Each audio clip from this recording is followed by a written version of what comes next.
The Government of India would like to promote the MSME brand because of the as the engine of inclusive growth and development.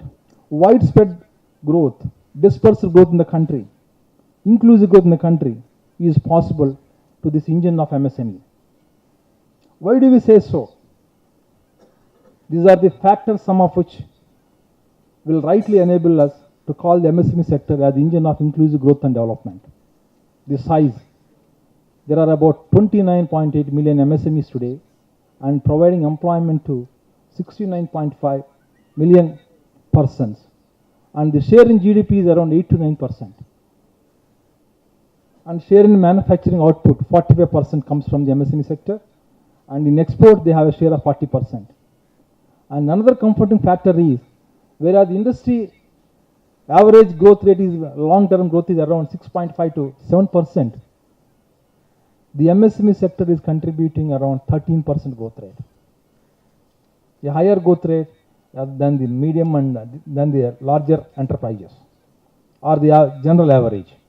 So this is a comforting factor why we call the engine of inclusive growth and development. This classification is well known to people. At various point of time, the ideology of the philosophy for developing industries varies depending upon the environment situation that time, the needs of the entrepreneurship and the country, the phase we are passing through.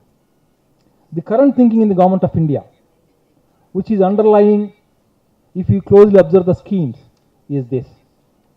We would like to contribute for the productivity enhancement of enterprises through various schemes. Unless we improve the productivity of the MSME sector, we will not be able to compete in the globalized markets. Secondly, we also would like to enhance the competitiveness of enterprises. And the competitiveness, when we say, not only in the country, but in the markets of Europe and US, especially, including with that of the, when we compare that China also. In today's world, if the individual enterprises do well alone is not enough. They must also do well collectively. Enterprise of regions, they must do well collectively, so that they will be collectively able to face the ward of the competition or face the challenges coming from globalized markets. We would like to contribute to this collective efficiency. Infrastructure development, both critical and general infrastructure. These bottlenecks are to be avoided and infrastructure are to be improved.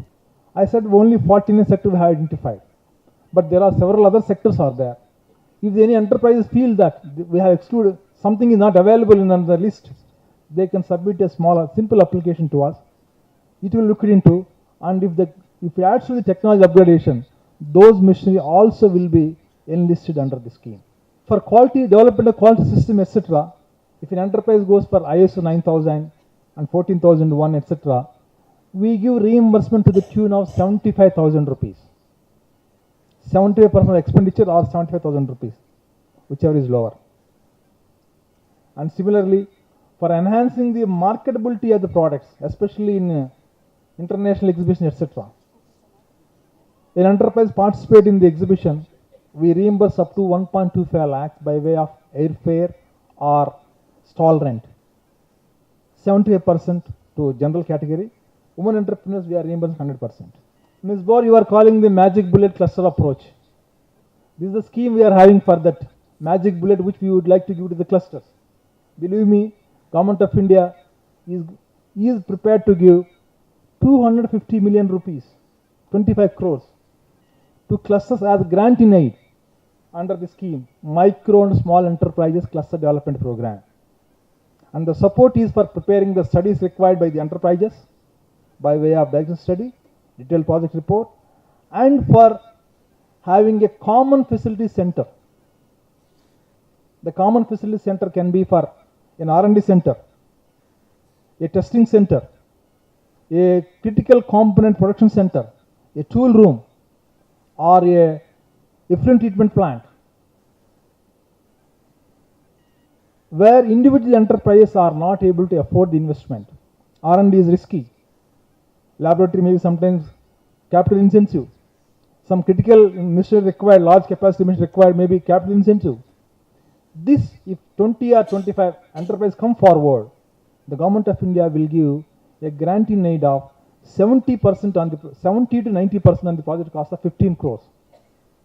70% is given where the small enterprises are more than 50%. 90% is given where the small enterprises, women-owned enterprises are more than 50%.